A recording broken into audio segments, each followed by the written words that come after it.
막장 드라마에 나올 만한 네가 엄마 빨리 죽게 하고 네가 가졌다. 이 유산 문제까지 같이 들어오면서 소송한다고 하는 사람까지 있죠. 가족 입장에서는요, 이게 대리 결정을 하는 거라서 어떻게 결정을 해도 갈등이 생깁니다. 네, 안녕하세요. 서울대학교 의과대학 법의학 교실의 유성호입니다. 오늘은 연명의료에 대해서 두 번째 이야기를 좀 하려고 하는데요. 지난 시간에 아마 여러분 많이 보셨던 우리 조정숙 본부장님께서 다시 한번 연명의료에 대해서 궁금한 거를 조금 더 깊게 그리고 조금 더 넓게 설명해 주시러 나왔습니다. 안녕하세요. 저는 국립연명의료관리기관에서 연명의료 결정제도를 총괄 관리하고 있는 본부장 조정숙입니다. 네, 우리 본부장님께서는 아마 지난 시간 저희 아마 첫 번째 연명의료 이야기를 보셨던 분들은 아마 잘 알고 계실 텐데요. 방금 말씀하신 것처럼 우리나라 연명의료 총괄을 하고 계셔갖고 가장 깊게 그리고 가장 정확하고 적확한 지식을 전달해 주실 것 같습니다.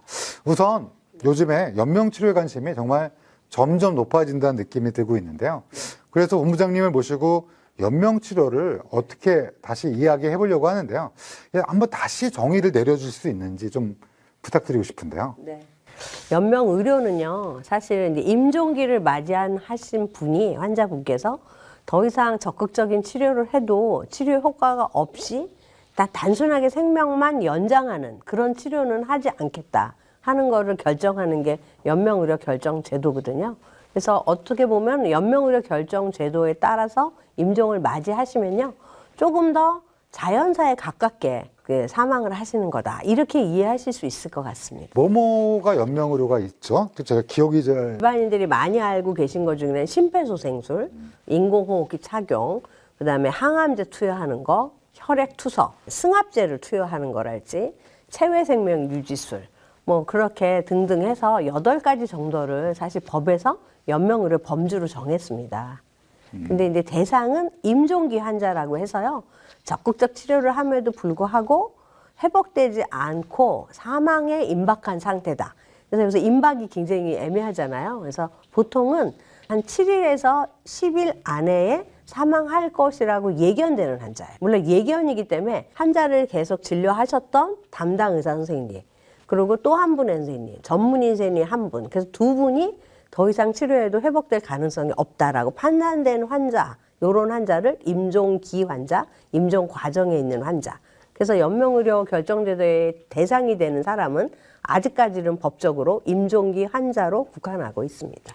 아니 이거 치료해도 이제는 회복될 수 없는 그런 단계에서 이거 하면 아프니까 네. 이거 싫어하시는 분들은 네. 선택해도 된다 이렇게 말씀드리기도 하는데 많은 분들이 근데 그거를 안 하면 바로 죽는 거 아니냐 뭐 이렇게 얘기하시는 분도 있어요. 그래서 네. 그건 아니죠 또. 그렇죠. 아니죠. 연명의료를 중단할 수도 있고요, 유보할 수도 있습니다. 사실 임종기라고 판단된 시점에 8가지 항목 중에 하고 있던 연명의료는 그 시점부터 중단하기로 결정하는 거고요. 마땅히 할 상황이 됐을 때 하지 않기로 결정하는 유보도 있어요. 근데 받고 있던 치료면 중단하는 거고요.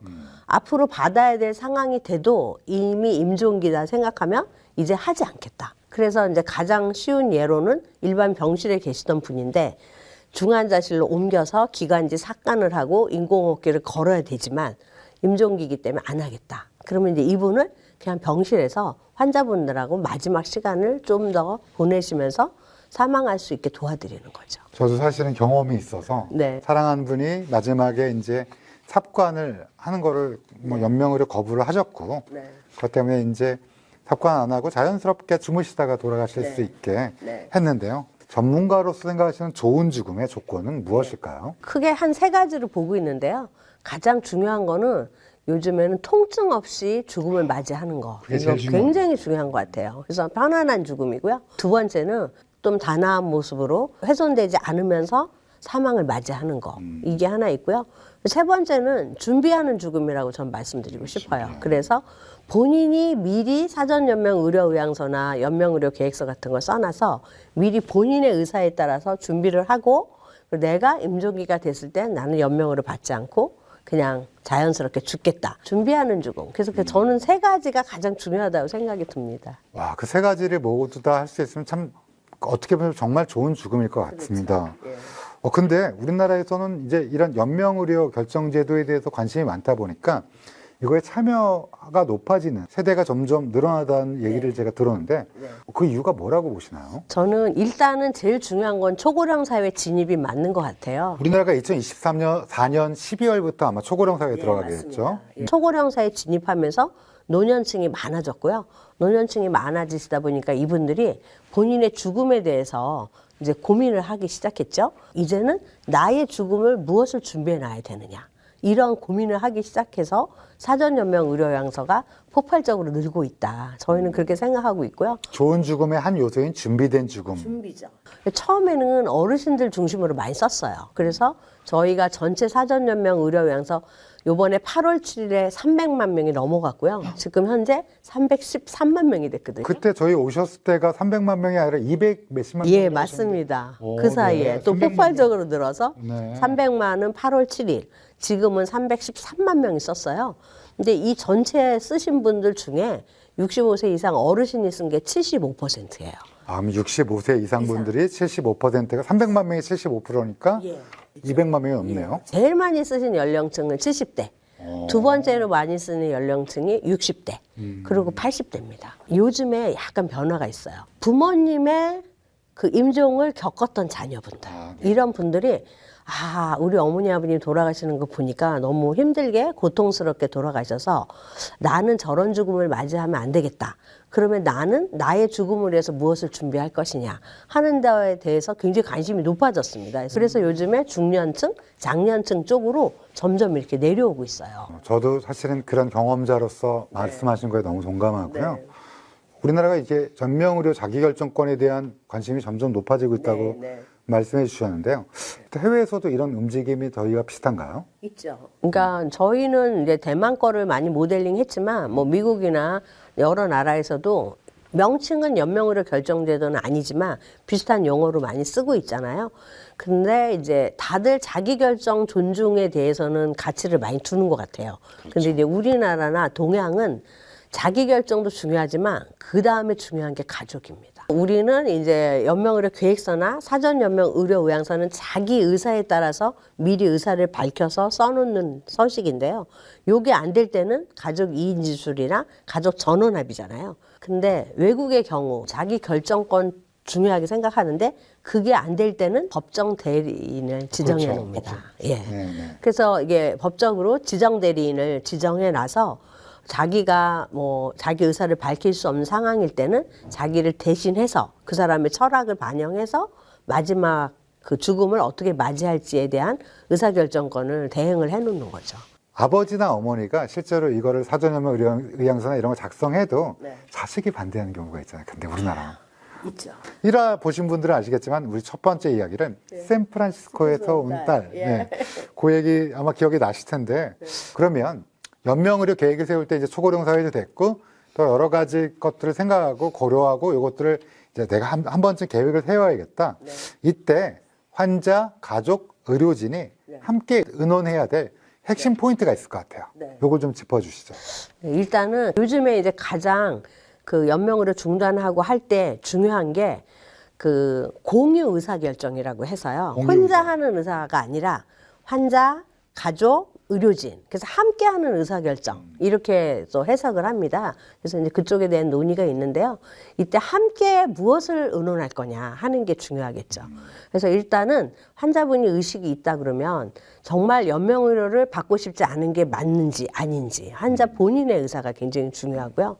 그리고 임종기라는 판단이 됐을 때 연명으로 중단하는데 임종기에 대한 해석을 각자 하고 있을 수도 있어요. 특히나 보호자분들. 일반 분들은 임종기라는 거에 대해서도 사실은 어려운. 그래서 이제 임종기에 대한 판단 기준도 조금 제시를 해주셔서 환자분 상태는 지금 이런데 여기서 요 정도 나빠지면 임종기라고 본다 하는 부분에 대해서도 미리 조금 알려드릴 필요가 있고요. 그렇게 해서 본인이 의향서나 계획서를 써놔서 자기 결정권이 존중될 수 있게 그렇게 해야 될 것 같고요. 포괄적 개념이거든요.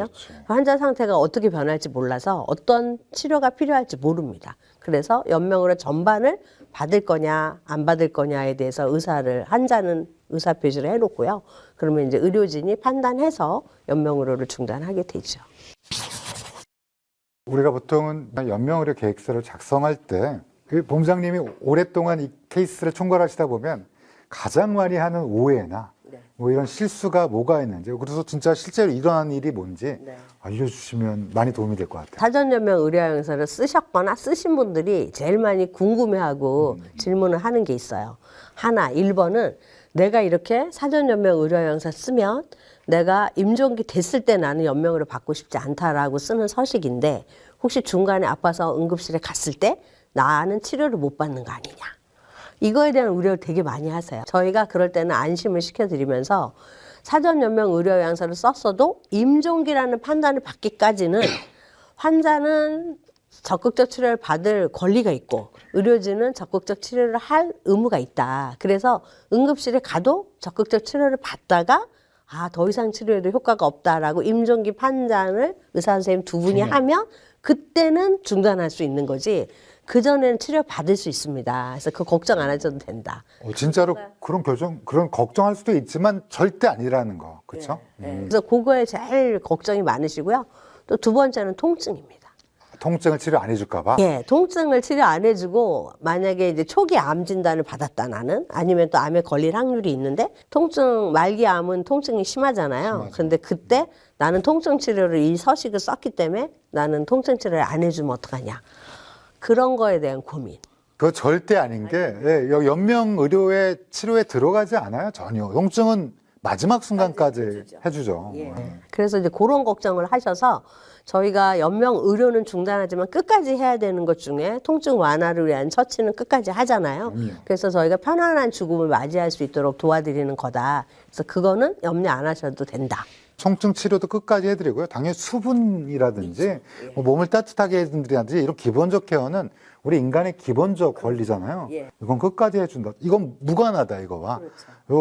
또 어떤 경우는요, 이제 자기가 사전연명 의료에서 써놨는데 우리 자식들이 반대하면 나는 연명 의료를 계속 받는 거 아니냐.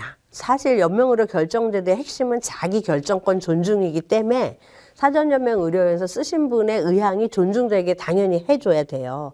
그런데 사실 의사 선생님들도 암만 그렇다 해도 그 막내딸이 울고불고 하는데 거기서 인공호흡기 뗄 수는 없잖아요. 뛰면 막 뭐라고 할 텐데. 뭐라 하고 또 뭐 어떤 사람을 심지어는 소송한다고 하는 사람까지 있죠.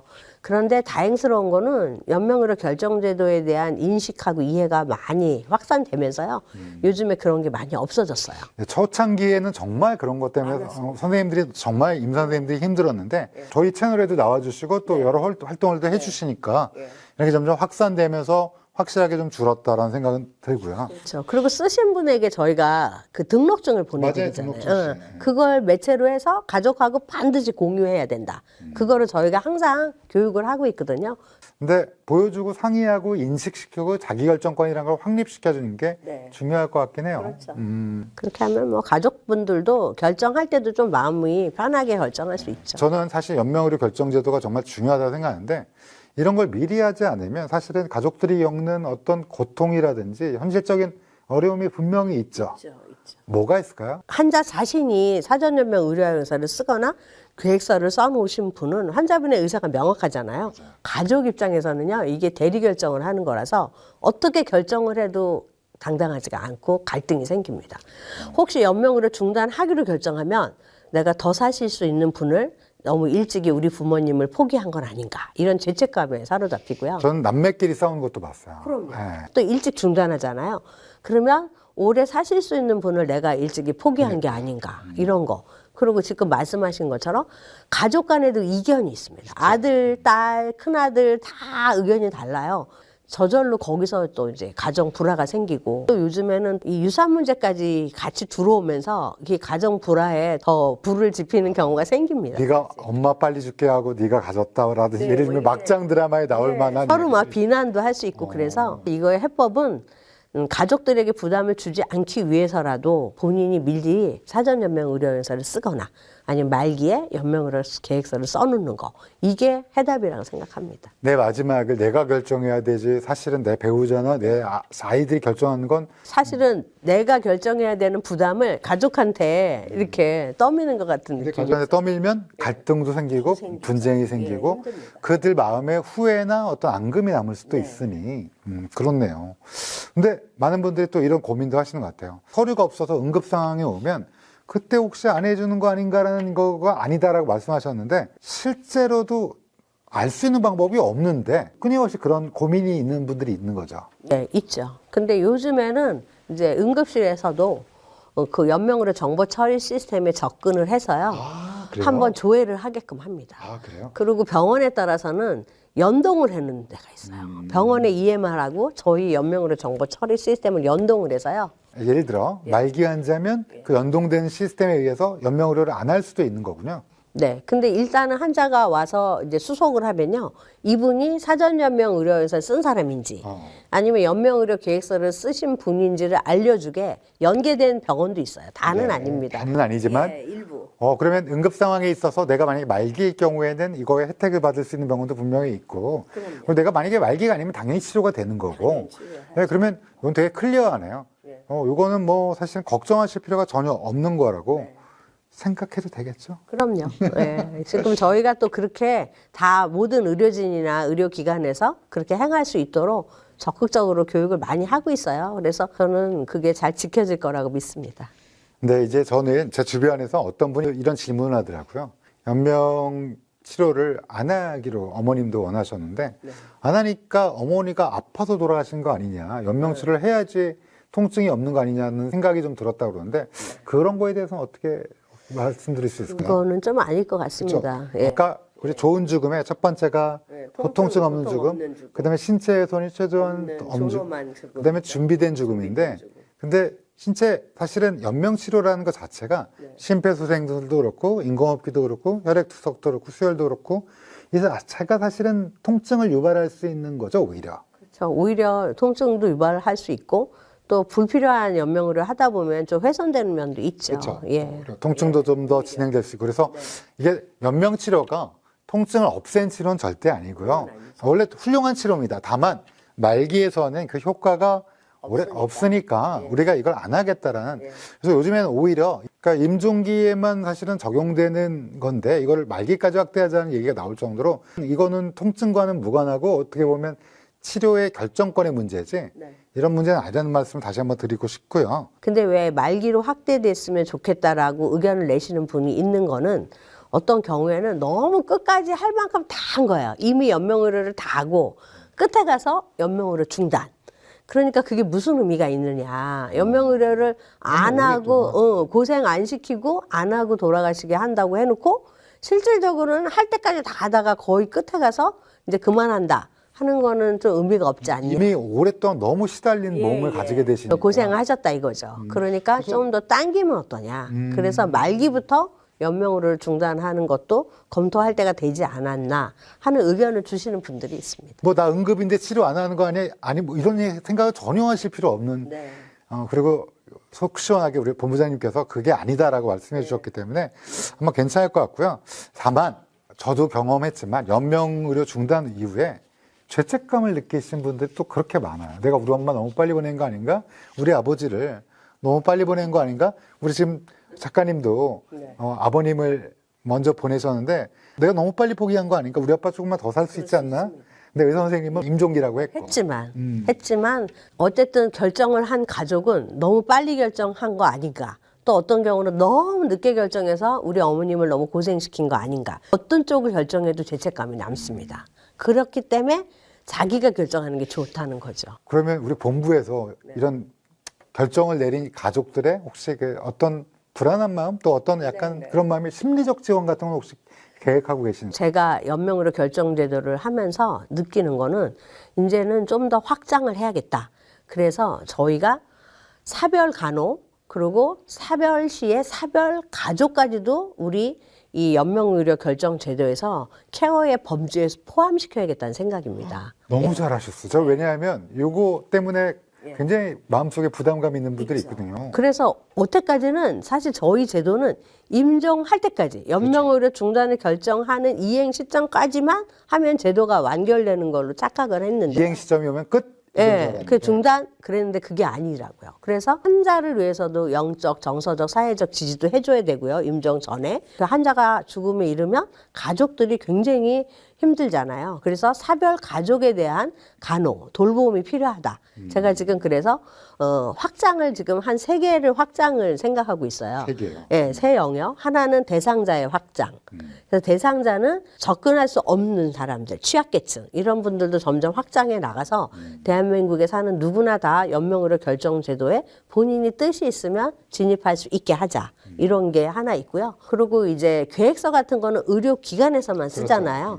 근데 저는 가정형 호스피스를 하는 경우는 의료기관 소속 선생님들이 가시잖아요. 그래서 계획서를 집에서 써도 되지 않겠냐. 아, 그건 물론 가정용 호스피스는 잘 모르실 분도 있는데 집안에서 이제 호스피스 치료를 받는데 그게 의료기관이 아니니까 연명의료 계획서를 못 썼거든요. 못 썼죠.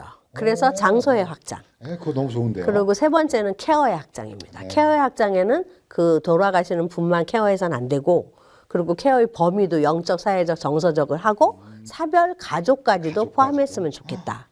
이런 게 저희가 앞으로 지향점입니다. 지금 이제 홍보를 하고 있고 하는데 이제 의료기관에서도 이게 좀 협조가 돼야 되고요. 이제 점차 늘려서 홍보하고 확대하시려는 거죠? 그래서 저희가 하려고 꿈꾸고 있는 거는 저희가 이제 연명의료 결정 제도에 따라서 건강보험 수가가 행위별로 수가가 매겨지거든요.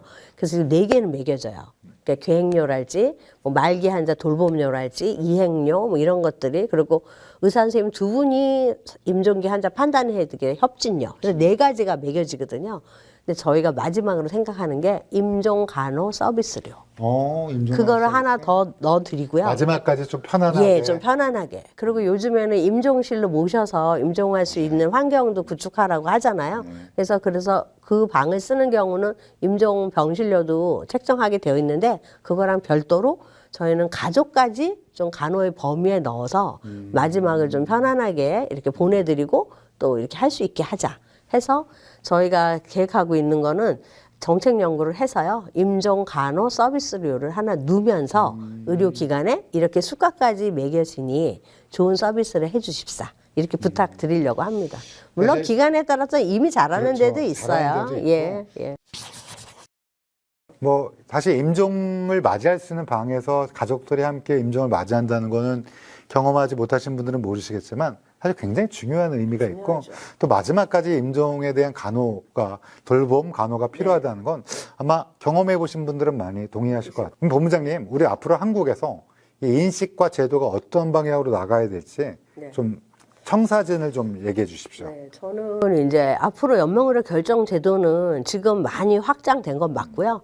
양적인 확장은 됐어요. 인식도 됐고. 좋아졌고요. 인식도 국민 중에 연명의료 결정 제도 들어봤다는 분이 90% 되더라고요. 그럼요. 조사해보면. 아마 저희 대면색도 한 1% 정도. 어우, 1% 기여를 정도. 많이 하셨죠. 그래서 이렇게 뭐 유튜브나 이런 데도 홍보가 되고 그래서 저희가 생각할 때는 연명의료 범주에도 인공 영양을 하나 넣었으면 싶어요. 처음에 말씀드렸는데 사실은 콧줄 다 빼세요. 그리고 이거 어떻게 밥을 안 주냐 그러는데 사실 미국에서 판례를 보면 사실상 이거 영양공급을 개인의 의사에 따라 끄는 경우도 있거든요. 그래서 인공 영양은 포함시키고 싶고요. 저는 네, 연명 의료에 네. 본인이 혼자 입으로 먹어서 삼킬 수 있는 거 끝까지 해드려야 해드려야죠. 된다. 저는 그렇게 생각해서 그 영역도 조금 연명 의료 범주도 하나 정도는 확장해야 된다. 이런 생각이 좀 있고요. 어때까지는 영양분은 끝까지 하게 돼 있잖아요. 그래서 그럴 때마다 되게 난처해 합니다. 저도 이제 사랑하는 분을 떠나보낼 때 느낀 건데 콧줄하는 거를 정말 싫어하고 그리고 콧줄을 안 하는 거를 굉장히 인간적으로 원하세요. 그게 되게 또 괴로우신 것 같아요. 제가 그 전에 중환자실에 근무할 때도 보면 무의식적 중에도 이 콧줄을 다 맛빼는 분이 너무 많습니다. 그래서 인공 영양을 좀 연명의료 범주에 놓으면 어떨까 이런 생각이고요. 지금 사전연명 의료의학서가 300만 시대예요. 저는 300만 시대라고 얘기를 합니다. 300만 시대. 예, 300만 시대인데 이렇게 많이 쓴 사전연명 의료의학서가 나중에 임종기에 존중돼서 존엄한 삶의 마무리 해야 되잖아요. 그러려면 의료기관 윤리위원회 설치가 굉장히 급합니다. 의료기관윤리위원회가 사실은 큰 병원 위주로 돌아가게 되고 상급 종합병원이랑 종합병원인데 의외로 돌아가시는 거는 종별 중에 어디서 제일 많이 돌아가시나 할 때 종합병원이 36%, 요양병원이 34예요. 거기서 돌아가시는 분들이 많은데 거기가 없다는 게 없죠. 요양병원에 의료기관 윤리위원회 설치가 덜 된 게 저희가 풀어야 될 숙제예요. 근데 요양병원이 사실은 더 잘 아시겠지만 의사가 많지도 않고요. 네. 그래서 뭐 그때 말씀하신 게 지역 내 센터처럼 네네. 뭐 이런 것들을 많이 구상하고 계시는 공영윤리위원회. 공영윤리위원회를 거기랑 위탁협약 맺으면 의료기관 윤리위원회 설치한 걸로 되죠. 네. 앞으로 그러면 진짜 여전히 많네요. 해야 될 게. 저 요양- 돌봄 얘기 듣고 나서 깜짝 놀란 게 이제 확대하신다는 예, 예. 것도 그렇고. 근데 요양병원에 의료기관 윤리위원회 설치를 촘촘하게 해놔야 의향서 쓰신 분들이 그냥 편하게 그래요. 집 근처에 요양병원에 가셔서 연명의료 결정 제도에 따라서 생을 마무리하실 수 있죠. 의향서를 많이 써도 의료기관 윤리위원회 설치된 기간이 없으면 이게 무용지물이죠. 무용지물로 내가 썼는데 아무런 적용을 못 받으니까. 그러니까 노인이 앞으로는 뭐 잘 아시겠지만 1955년생이 80만이 태어났거든요. 네. 그분들이 벌써 70살이 되셨어요. 매년 이제 70대가 되는 분들이 매년 80에서 100만입니다. 네. 이제 1971년생이 100만이 넘었고 70년생도 100만이 넘었기 때문에 앞으로 한 10년, 15년, 20년 되면 네. 매년 노인이 지금보다는 훨씬 더 폭발적으로 그래서 아마 앞으로 더욱더 바빠지실 것 같지 않나. 그렇죠. 왜냐하면 노인이 폭발적인 시대에 사전연명의료의향서, 연명의료계획서를 포함한 이런 이 연명의료 관련된 제도는 더욱더 중요하게 다듬어져야 될 것 같고요. 관심도 많아지고 대상자가 많아지기 때문에 이 제도에 대해서 관심 있는 국민이 많아집니다. 그래서 저희가 좀 더 제도의 양적인 확장도 필요하지만 촘촘하게 질적 관리를 해서 빈틈이 없이 준비를 해야 될 것 같아요. 네. 뭐 지금까지 해오신 거 보면 앞으로도 굉장히 잘해 주실 것 같기도 하고. 그리고 이제 저희 나라가 가족 형태가 많이 변하고 있어요. 일인 1인 가구, 노인 가구, 비혼, 무자녀. 그래서 나중에 세월이 어느 정도 흐르고 나면요.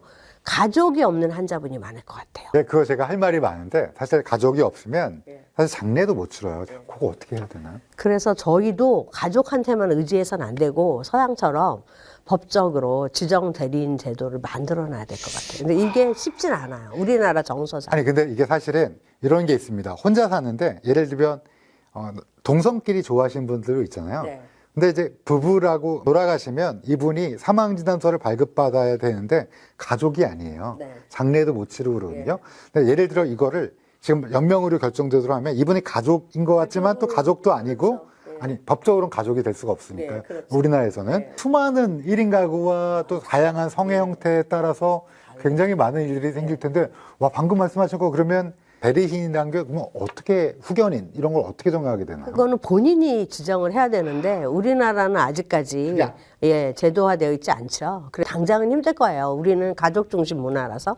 그렇지만 우리도 이런 거에 대한 고민은 해야 된다. 지금부터 고민을 해야 이혼이나 무자녀인 사람이 많잖아요. 네. 그분들이 노인이 됐을 때는 사실은 가족이 없는 환자가 되는 거예요. 그렇죠. 그래서 그럴 때는 누가 결정할 거냐. 물론 사전연명 의료요양서나 연명의료 계획서를 자기가 미리 썼으면 너무 좋지만 그럴 수 없는 경우도 있잖아요. 그래서 이럴 때 대비해서 이제부터 이런 고민은 서양에서부터 시작된 거지만 우리나라도 고민을 할 필요가 있다. 저는 그렇게 생각합니다. 그러니까 1인 가구도 편안한 마지막을 맞이하기 위해서는 사실 연명의료 결정제도를 권고하는 건 좋은 죽음이기 때문에 사실은 이렇게 말씀하시는 거잖아요. 네. 준비된 죽음. 이 1인 가구 독거노인들은 가족에 대한 의사결정은 거의 불가니까 본인 스스로 미리 써놓던지 아니면 그 다음 방법은 뭘까 생각해 보니까 법정 그 지정대리인 지정되더라고요. 그래서 그런 게 해외에서만 한다고 해서 우리 일이 아니라고 생각하면 안 되고 지금 빠르다고 생각할 때 좀 고민을 시작해야 되지 않나. 저는. 그럼요. 미리 그리고 해야죠. 이게 문화가 바뀌려면 좀 시간이 걸리잖아요. 그렇죠. 그래서 지금부터 좀 고민을 해야 될 것 같고요. 이제 말기에서 연명의료를 중단하는 케이스보다 말기 환자는 유보를 할 거예요. 유보하는 환자가 많아지는데 그러면 과연 그 유보하고 대기하고 있는 환자는 누가 어디서 돌볼 거냐. 그래서 이제 그런 분들은 조금 유보를 이제 할 때 말기에서부터 하게 되면 대상자가 늘고